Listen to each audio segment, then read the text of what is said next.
Hi and welcome back to my channel.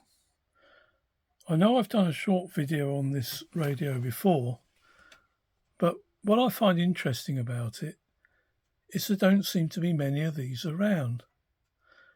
This is the one I purchased fairly recently on eBay, and I have another video where I show how the original listing looked and how it looks now. Yeah, it's a Fidelity Rad20, medium and long wave, and there's just the three controls. There's the band switch, and then there's a volume and tuning. And these two pointers are just joined together. They move together. So although it looks like you've got separate pointers for medium and long wave, it's all one inside. Rapid improvement in biology and in our understanding of ourselves, which is going to include. So basically it works okay. The amount of work I had to do was quite minimal. It consisted of recapping, cleaning up this switch, which was the hardest bit because it meant disturbing the dial cord, the dreaded dial cord, because the pulley for it was underneath there. So that I could take that switch completely to pieces and clean it up. It was very difficult to get it right, but it does work now. The other bits were, as I say, recapping. One resistor, the end came off, so I had to resolder that, and I had to place the coils on the ferrite rod and line it up. But a very minimal amount of work, really, and it's still working okay. Now, I'll just quickly show what it's like. Just held together with those three screws which were taken out. And originally it ran on a PP9, and I've done one of my conversions there so that it runs on 6 AA cells, and those are rechargeable ones. As you can see, it's very lightweight and plasticky, and there's the label inside, and it's got the serial number there. More about that in a minute. So it's extremely lightweight, plasticky case. There's a little door for the battery.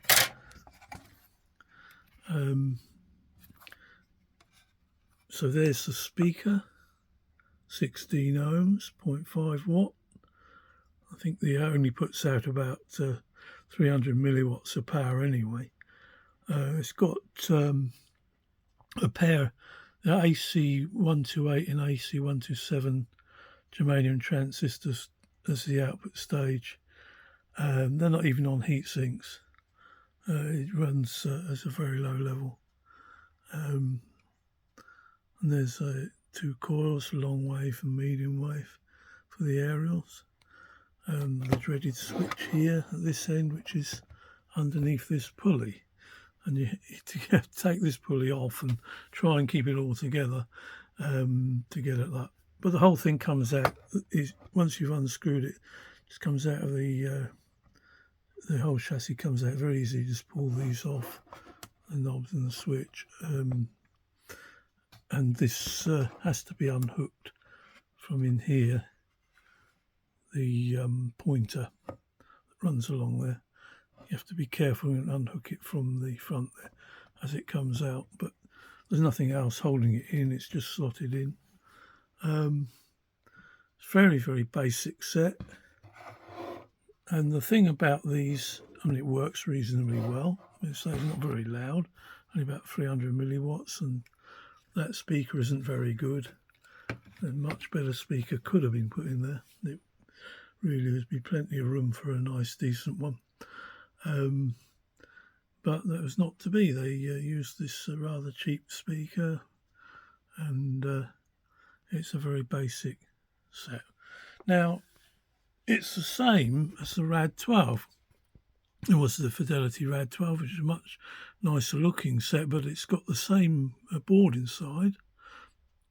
So it's very easy to come by setup information.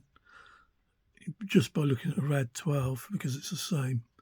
I think there are slight differences listed in the tuning stage, which are probably small improvements that were made, as this is a later radio, but it is essentially a Rad12 in a cheap plasticky case.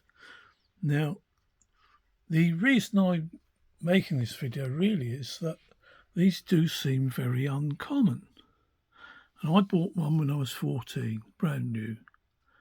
And as often happens, a lot of people think, oh, I'd love to get hold of one of those again, like the one I originally had. So I searched on eBay and I didn't find one. So I listed it as an eBay search for a Rad20, and none seemed to come up until a few months ago. Now, I thought, well, this is very strange. Rad15s, and I've got a Rad15, it was my late brother's. Rad15s come up all the time. Rad12s are fairly common. There's quite a few other Fidelity models that come up all the time, but these just don't. And I've searched on the internet for Rad20s, and to date I've identified a total of 4, including this one. So that's quite interesting. Now, there's radiomuseum.org. They've got 2 on there, 2 shown on there. And one is a blue one, and that is the only blue one I've ever seen pictures of. And the other one is a red one. Now, this blue one, the dial plate is even worse than this one. This one's damaged, but the dial plate is pretty much ruined, really, by heat, by the looks of it, on this blue one. And that has serial number 26937. They also have a red one on there, which is in good condition. It looks like it's in good condition. Not perfect, but pretty good. But that's got the serial number 10429, which is a lot lower. Then I found one other radio, one other Rad20. This is on a site called Richard's Radios, and that's a red one as well. And that's serial number 29500.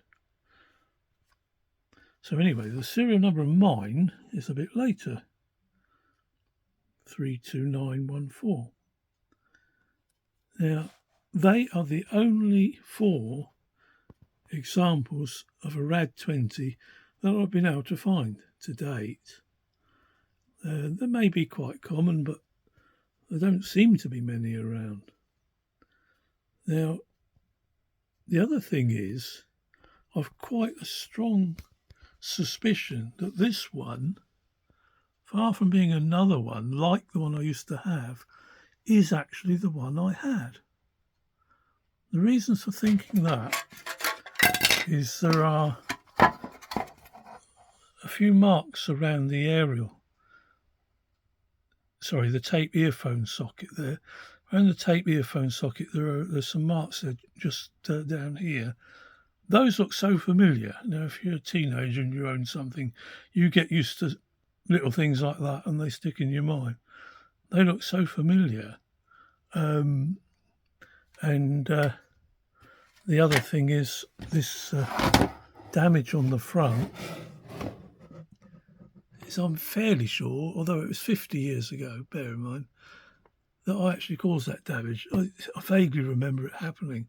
So this could actually be the very same set that I originally had, in which case I still only know of 4, possibly 5 if it isn't. Only this one came on eBay. It came from Yorkshire. The seller was in Yorkshire, but and I live in Guildford, so how it got there I don't know. But as I say, it was in a filthy condition, so it had obviously been somewhere not, where it hadn't been looked after. So it's just possible that there are only 4 that I know of. Now, the serial numbers seem to suggest that there actually should be thousands of these. But it has occurred to me that maybe the serial numbers relate to the chassis, to the circuit board, and those serial numbers therefore might also include Rad12s, and Rad12s are quite common. So it's quite possible that these are very rare. So I thought I'd put it out there, and if anyone knows any different, perhaps they can let me know.